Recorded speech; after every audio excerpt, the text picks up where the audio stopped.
नाजरीन, सबसे जो इस वक्त हंगामा है वो है क्रिकेट।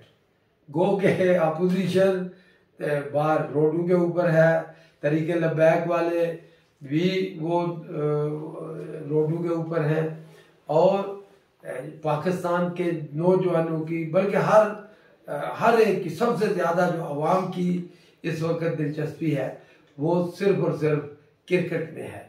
और आपको पता है कि बड़ी मुद्दत के बाद इंडिया और पाकिस्तान का टाकरा होने जा रहा है। हमारे तो वजीर, अब तक कितने वज़रा तो वही चले गए कि अपनी जो टीम है पाकिस्तान की उनका हौसला बढ़ाने के लिए वजीर दाखिला को वापस आना पड़ा कि मुल्क की सूरत हाल कुछ आपको पता है कि कुछ पुलिस वाले शहीद हो गए। अब शहीद ही कहना चाहिए और उधर भी मुसलमान है, उधर भी मुसलमान है, तो ये अजीब सूरत हाल है।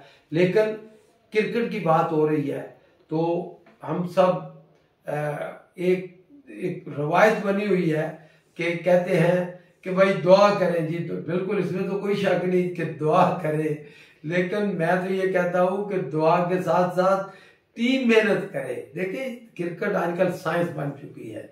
वैसे भी आप देखिए फुटबॉल वही टीमें जीतती हैं जिनके अंदर पैशन, जज्बा, मेहनत, काम होता है। क्रिकेट भी वही जीतेगा जिसने ज्यादा मेहनत की है। ठीक है, हम बिलीव करते हैं, दुआ हर एक को, दुआ तो सारी कौम कर रही है। अगर दुआओं से ये होता तो चाइना में तो 1.5 अरब लोग रहते हैं, तो वो ज्यादा सारी दुआएं शुरू कर दें।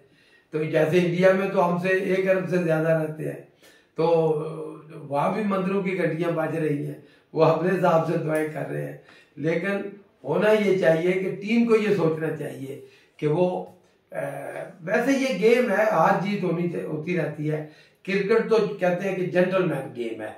तो आप, हमारी टीम ग्रेसफुली खेले और मेहनत के साथ खेले, पैशन के साथ खेले, तो और हम सबको चाहिए कि देखें जो भी अच्छा खेले उसको अप्रिशिएट करें कि बेशक ये टीम मैनेजमेंट की भी फतह है, लेकिन अल्टीमेटली क्रिकेट में तो एक प्लेयर का, जो हर एक का अपना अपना रोल होता है।